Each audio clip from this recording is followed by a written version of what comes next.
I'll call the July 14th regular city commission meeting to order. We have a quorum of 4 commissioners.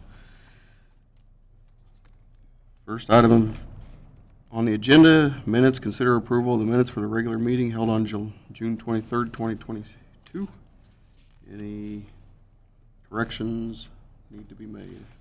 I have none. Nope. None. I can't wait till I do have one, though. I know. And they will stand as presented. Item 3, any citizen non-agenda item comments? Seeing none, we don't have any consent agenda, I don't believe. I didn't really actually look. Okay. No unfinished business, so moving on to new business. Ordinance adopting proposed Unified Development Code, UDC amendments. Adopt ordinance number 4012, amending various UDC regulations as presented. Jesse Rohr. Good evening, Jesse Rohr, Director of Public Works, and hopefully for the final time for a while, we want to talk about some proposed amendments to the Unified Development Code, or UDC. Little bit of background first. Our current UDC, which is our zoning and subdivision regulations, it was adopted in August of 2016, so just about 6 years ago. We do consider it a living, breathing document. Always try to make changes, keep up with trends, fix things that aren't working within it, and that's why we're here tonight. There's 3 primary reasons for the proposed amendments that we'll talk about here in a minute.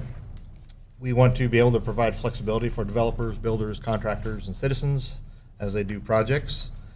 We fully intend to remove or relax regulations and remove barriers to building and different projects, and overall lessen the need for interpretation. If staff is having trouble interpreting some codes, and we know that other users of the code will as well, so we want to correct those items. So throughout the last, I'd say, year or so, the process itself has been quite lengthy. We've had a lot of staff research. Curtis Dinas, our Planning and Development Superintendent, put a lot of hours into this work, research, making amendments, making red line changes. We've had several meetings with the Hayes Area Planning Commission discussing these proposed amendments. There was a Planning Commission public hearing to discuss all the amendments with the Planning Commission in April of this year. And then we had 2 work session discussions to talk about the changes in detail, one on June 16th and one last week, July 7th. Which brings us to tonight, which is the proposed adoption of the ordinance by the City Commission. So in order to ease discussion, we did group the changes into 4 categories, as you can see up here on the screen.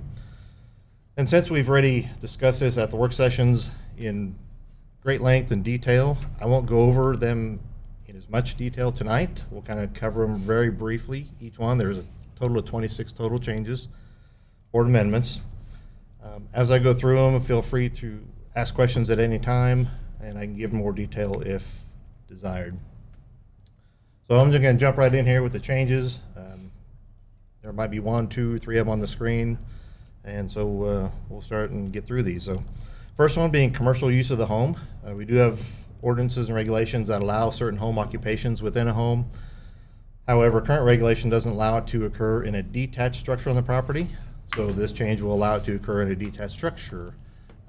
The types of home occupations themselves are not changing. The next one has to do with group daycare centers.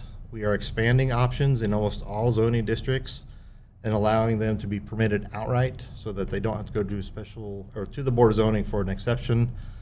So easing the process and overall reducing restrictions. State of Kansas does have their own set of daycare and preschool type of regulations, so we saw no need to double up on those.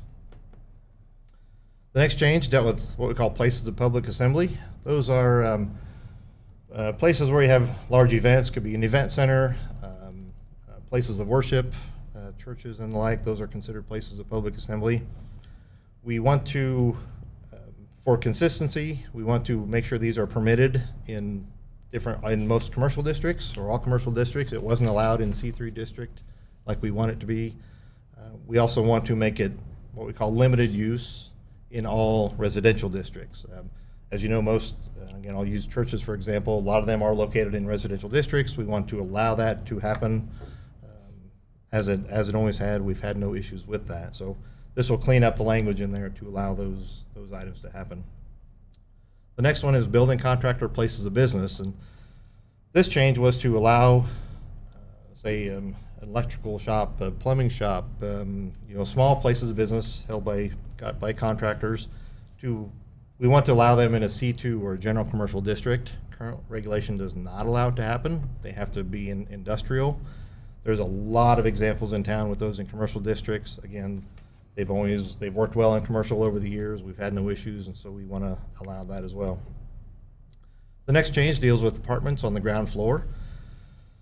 Within the C3 district, which is our commercial district of the downtown area, currently, under current regulation, apartments on the ground floor are not allowed without going to the Board of Zoning for an exception. So we want to, again, allow that if a property owner desires. There is a limit that it couldn't be more than 40% of the main floor area for that living space.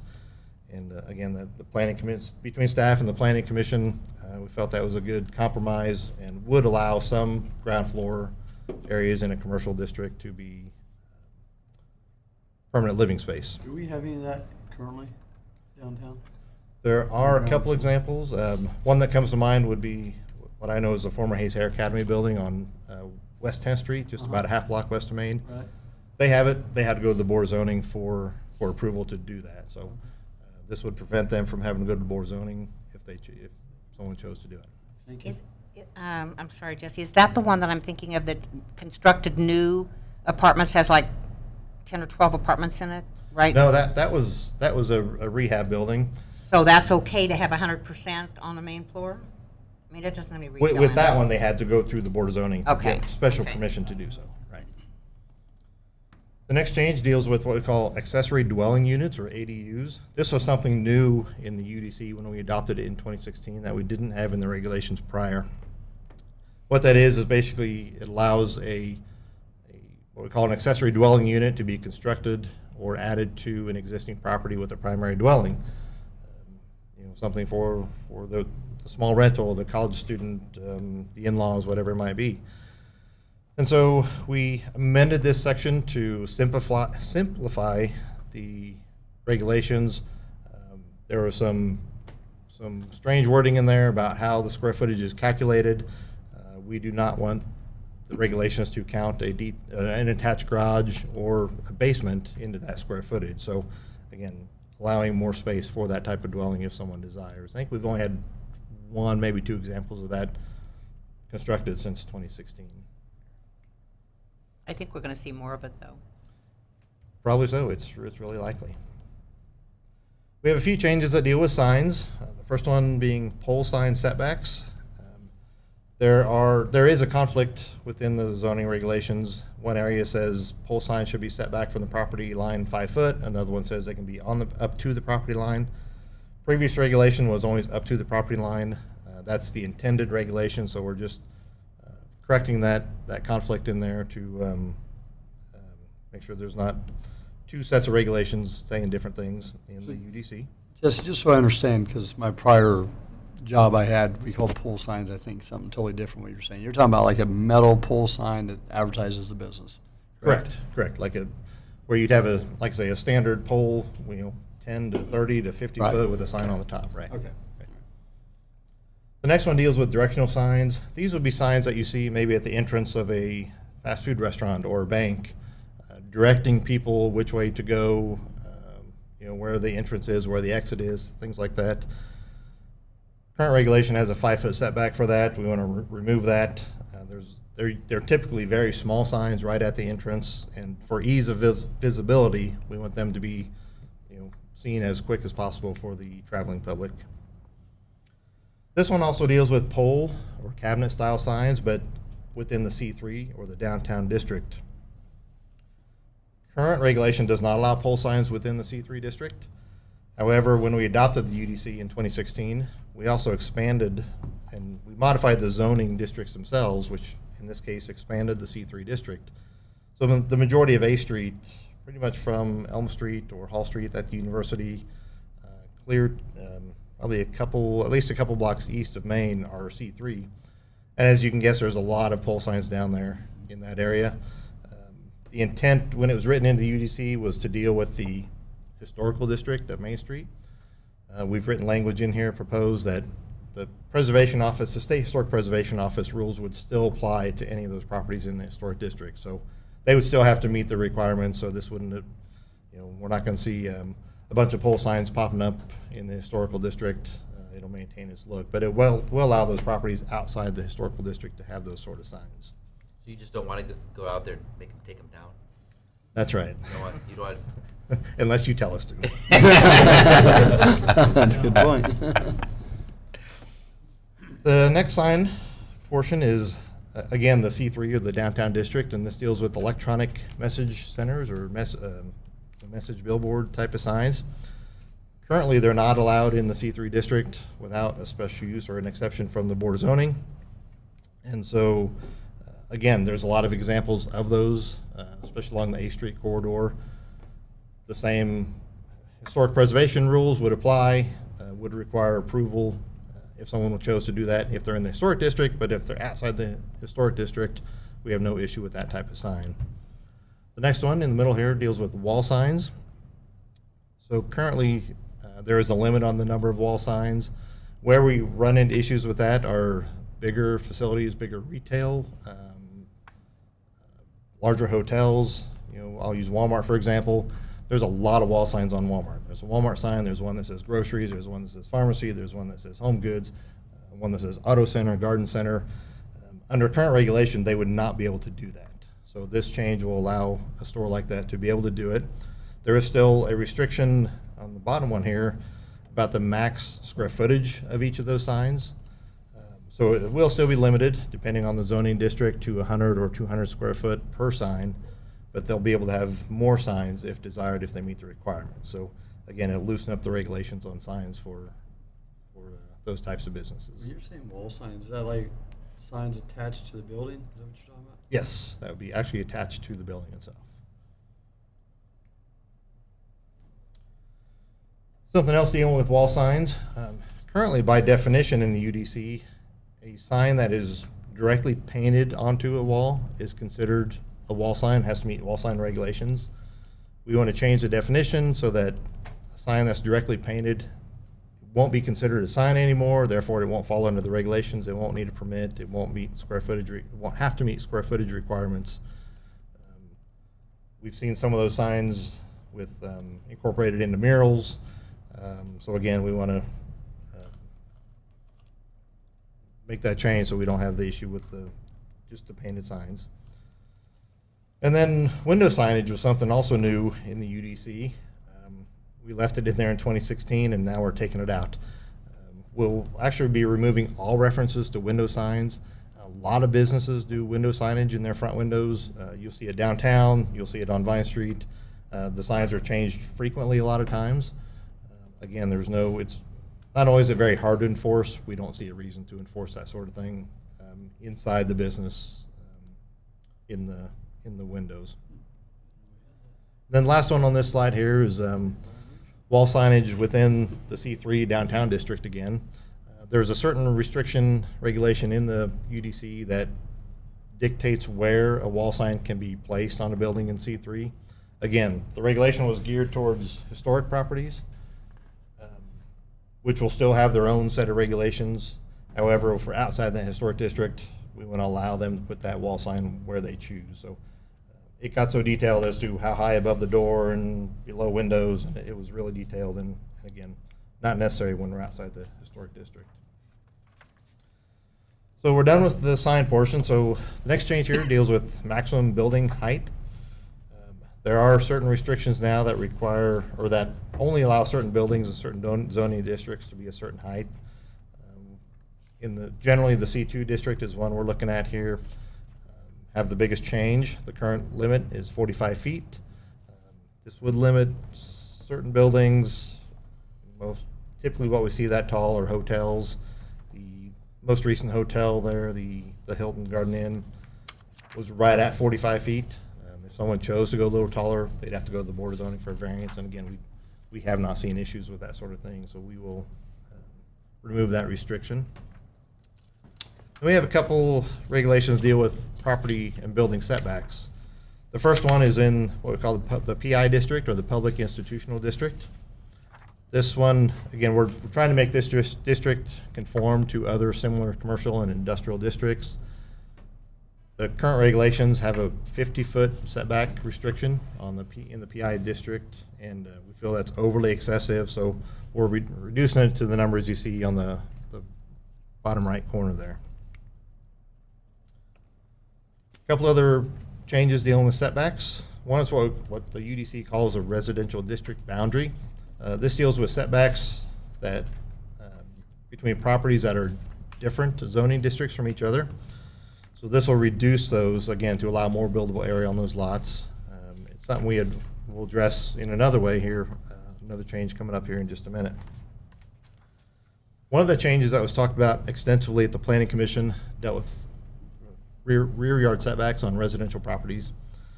So we are proposing to reduce, in most cases, rear yard setbacks for residential properties to 15 foot. So there's some cases now where it's 20, some where it's 25. Again, with lot sizes and house size, we want people to be able to build on that property as much as they can.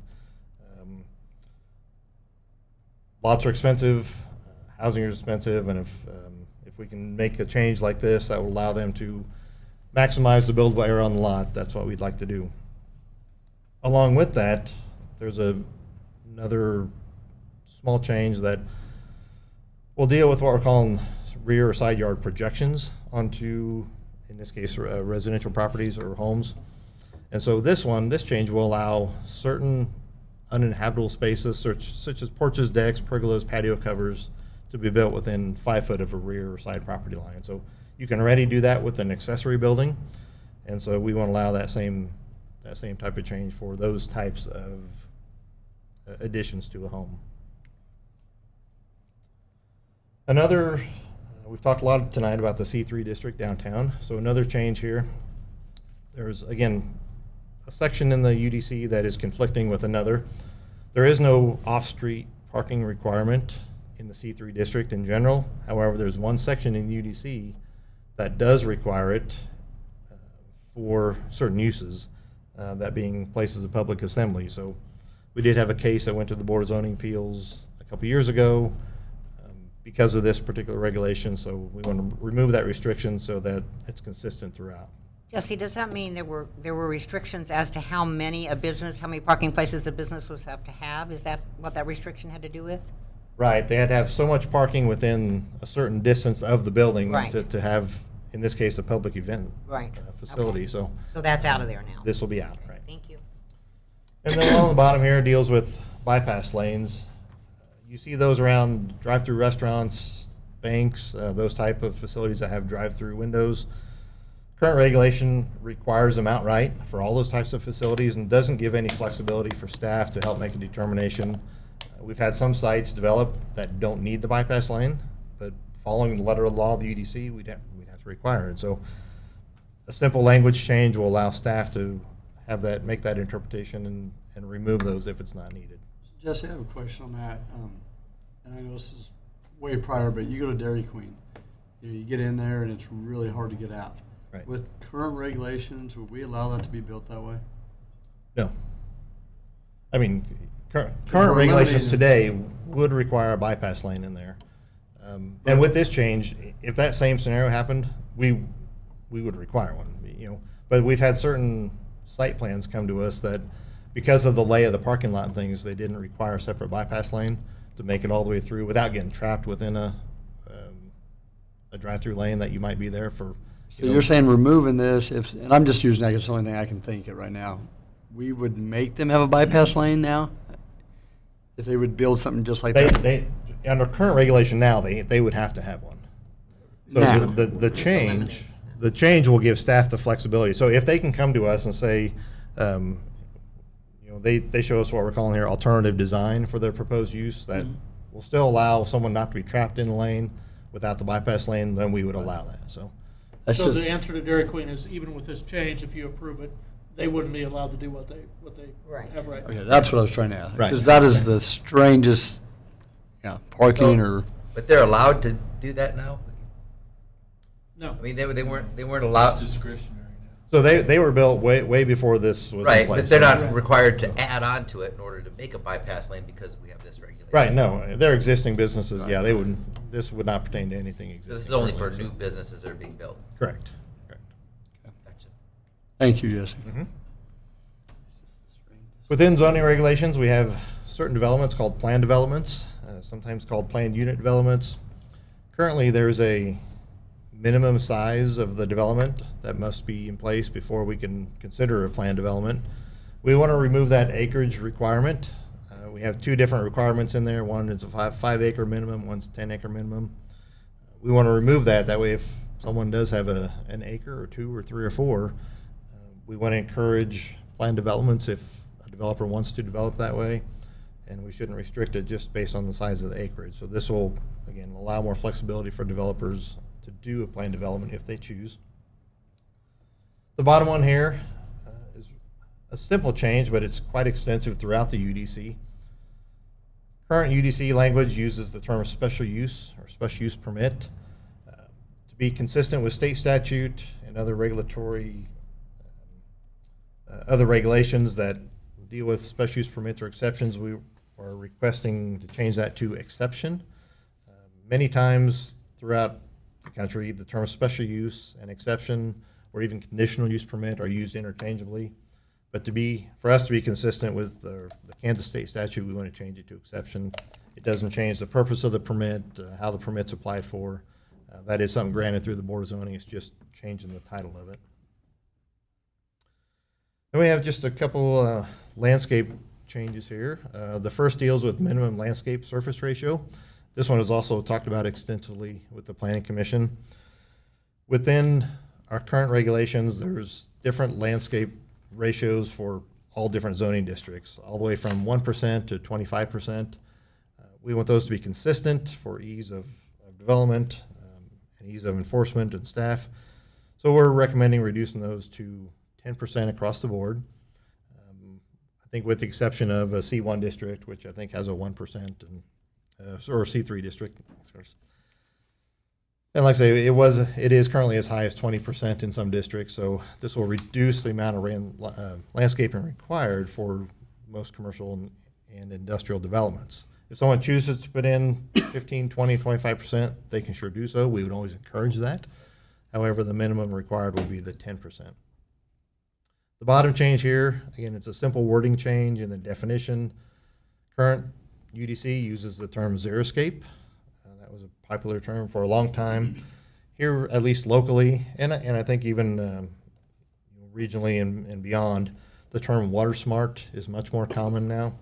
Our Water Conservation Office here, Water Resources Department, they use the term water smart for all their publications, their ads. That's a common term. For all intents and purposes, they mean the same thing. The definition won't change, just the word itself, just again for that consistency.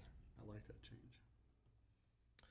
And then the last two for tonight, we have one that deals with district buffer yards.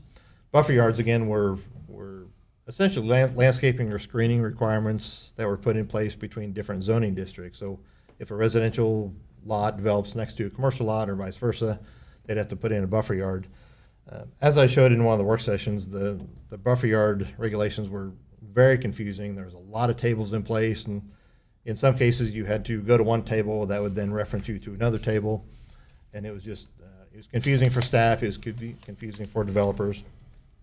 So we worked through this with the Planning Commission, and basically all those different tables and several pages of regulations will be reduced down to a single statement, and we're requesting going down to a 10-foot standard buffer yard that will allow either a fence or landscaping that has equivalent opaqueness to a fence. So still provide some buffer between different zoning districts, but do it in a standard way.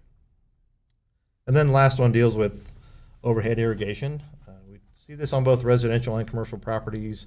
Probably where we've seen some of the most hardships are on some residential properties. Current regulation says you can't do overhead irrigation within 5 foot of a hard surface, and that's to prevent water runoff, pretty much reaching the streets, driveways, curb and gutter, or entering the stormwater system. So where we run into maybe some issues, or say a backyard, maybe a sidewalk going from the back porch to the alley.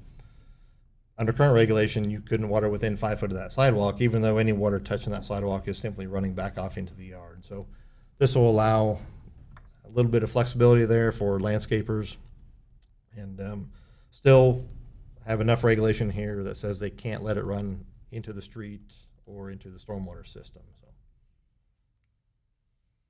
So that's a list of changes, and these would be your options.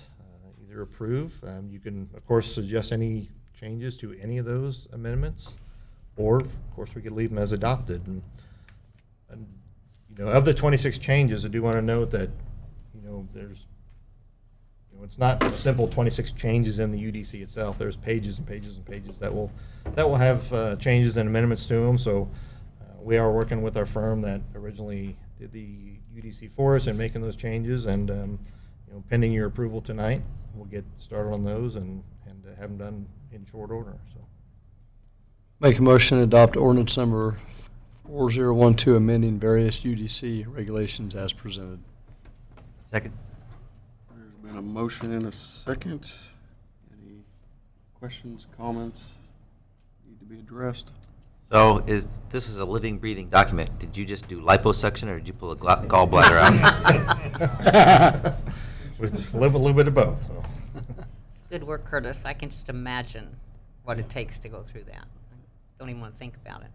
Well, and I would hope some of these changes, hopefully we can save some dollars to developers and make it a little bit easier, not having to go back and forth with getting changes. And no, I think I remember when we talked about the signage, there was a lot of discussion on that originally, and there, kind of back and forth. So I think it's good changes. I really do. And 2016 we adopted this, right? And I remember us saying that, if need be, we'll change, and it's good to know that we're doing. I know we've done some ahead of this, but I think this is good changes. So thank you guys for. We'll probably bring more to you. That's our intent, is to do this on a regular basis. You probably won't see 26 at a time again. Yeah. Thank you. But 50 next but time.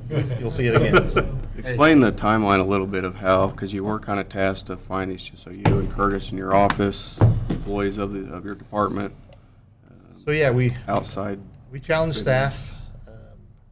What kind of things are you hearing about that are issues? Mm-hmm. We also looked at various board of zoning cases. What are we seeing go to the board of zoning all the time that is always approved? If it's always going to be approved, why have the requirement of a variance or a special use permit for it? So between staff, board of zoning cases, discussions with developers, contractors,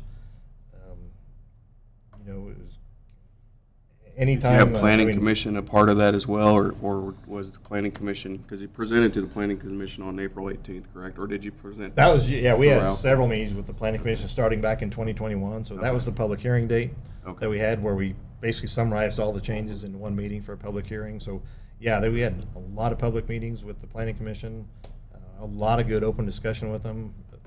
Some of them, like a definition change, is super easy. When we talked about setbacks, landscaping, those sort of things, there was a lot. I think we talked about landscaping for 45 minutes one night. So just on that item alone. So a lot of good discussion came out of it, and a lot of the recommended changes came directly from the planning commission as well. So did you have, I remember last time we did some changes, Ralph Augustine came and kind of showed us, why we need to change. It was costing more to the residents.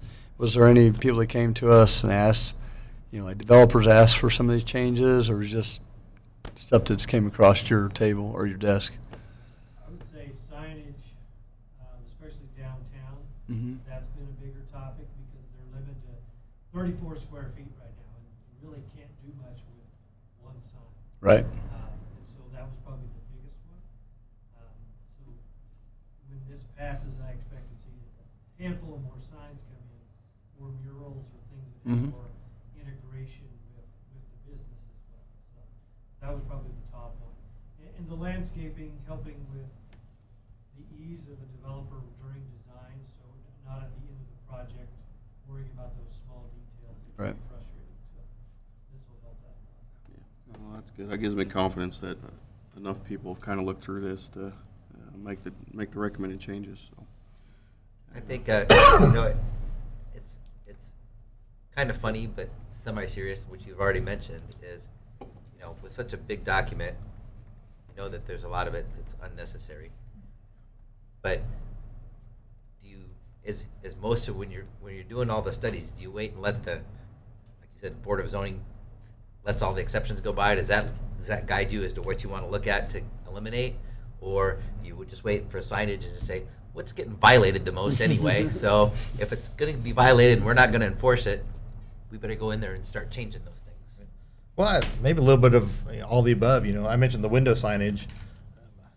It's been in there, and to be honest, it never should have been in there. It's impossible to enforce, and it's not necessary to enforce. So, I just wonder if that's what draws you to it, or do you actually go looking through it and proactively pull things out before they become a problem? Yeah, and a lot of this was that. I would say it's a lot of both on that. Jesse and Curtis were challenged. We identified some things that through practical application, were causing us to question why they're in there. But Jesse and Curtis were challenged to go find more. And so a lot of that was them, doing their job and trying to find more. It's very difficult as regulators. It's hard to critically analyze the code you're enforcing. So, kudos to them. But, I challenge them, with who are we trying to protect? What are we protecting ourselves from? There's got to be a reason for this. And so Jesse and Curtis deal with builders and developers and electricians and plumbers and contractors and I'm not meaning to disparage any of them, but they can complain about things. And, everybody complains about regulation. So this is not meant to disparage them. But, they're working in a regulatory environment and they complain. And sometimes they have to say, I'm sorry you don't like it, but there's a very valid reason why that regulation exists. Sometimes there may not be. And that's when they can question and say, what are we really trying to protect ourselves from? Why do we care about window signage? And so at that point, why have it in a regulation if we don't think we're protecting anybody? I appreciate that question, though, from Reese, because I think it's important that the public understands we're not just waiting for people to mess with our codes, that we're actually looking at them, understanding what's valuable, what's valuable to keep. I think you guys do a great job. Thank you all. We'll call a vote. All in favor, say aye. Aye. Any opposed, say no. Passes 4-0. Thank you. Commission inquires. Toby would like to say something prior. Yeah, and actually I just said some of it, but I just want to thank Jesse and Curtis again, and then Curtis's staff for the work they put in this and identifying such a large grouping of issues. And I think now that they feel empowered to critically analyze and look at the code in more detail, they are going to find more instances like this, and we want to make sure that we are protecting what needs to be protecting and getting out of the way when we can't get out of the way. So thank you, guys. Yep. I appreciate all the work also, and it'd be nice when, whether it's business owners, residents, or developers, actually be able to read the UDC as opposed to just, I can't deal with this and do something. So I think it's very important work, and I think it's very worthwhile. And other than that, I guess it's time for the fair is Close.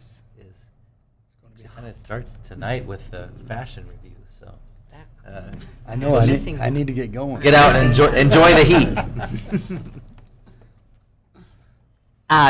To the heat, it really is important. I saw something today that I had to kind of step into, and I want us all to be aware of. For the next 2 weeks, we're having tremendously hot temperatures. And take care of ourselves, of course, and stay hydrated, but take care of your animals. Understand outside, it's harder on them even in most cases than it is on you. I saw an animal today that had been kept out, and I actually went to the door. It was unintentional in this case, but be careful. I just want to thank the Hayes Rec, CVB, and city staff. Last week, my daughter was in a tournament in town. We had 79 teams. I believe 30 or 29 was from out of state. And just how they all kind of work in unison. You talk to CVB, I know they kind of help, I believe, the umpires finding places to stay because that's a tough thing. And it's really neat to visit, and, it's nice because people don't know who we are. But when you get to visit with these people and they love our community and they brag how nice everybody is and, or just our community. So it's kind of a feel-good feeling when you talk to these people that don't know who you are or, what you represent and stuff. So it's kudos to everybody in the community and, the residents of this town just on how proud everybody is of what they do. But it was a great run tournament, and unfortunately we didn't win, but it was a lot of fun. And I'll make some additional comments about some of the positive things. It's been a very positive week in Hayes in my life here. One, I want to highlight Sternberg again. This isn't to flatter Reese, but just the jewel that we have in that museum. My son's been at camp, a Sternberg camp, all week. They went out to Monument Rocks and Cedar Bluffs, and there's 7 fifth graders in that camp, and my son is the local kid, and 5 of them are from throughout the state, and one came from Kansas City, as far as Kansas City. And then there's one young lady in that camp that came all the way from Los Angeles to be in this camp at Sternberg. Wow, that is so cool. So it just, again, when we're dropping my son off and where these people are coming from, it's amazing that we have such a national recognized museum and the people that it brings to Hayes. Second thing, I want to recognize Alexandra Coveney. I hope I said her name right. She's the first female Eagle Scout in the Wheatland District in the Coronado area, which includes 32 counties in northwest Kansas, north central Kansas. So congratulations to her. That's a huge, huge accomplishment. And then the third thing, positive for our community, the state issued out $4 million worth of community tax credits, and DSNWK was awarded $150,000 worth of credits that'll generate $300,000 worth of improvements for their facilities, not just here in Ellis and Hayes and Ellis, but throughout 18 counties. So Fantastic. Awesome. very positive things. Those are all great things. Sternberg Museum, scouting, DSNWK, the fairs going on, baseball and softball, and all these things are very positive things. We got the fair. I just mentioned the fair, so I think it's been a very positive. We can look for a lot more positive going out, and Hayes provides it, and that's again the appeal of living here. Just wonder if the nation should look at Hayes. Maybe we could fix Should. Maybe. No executive session, so I will close the meeting at 7:07.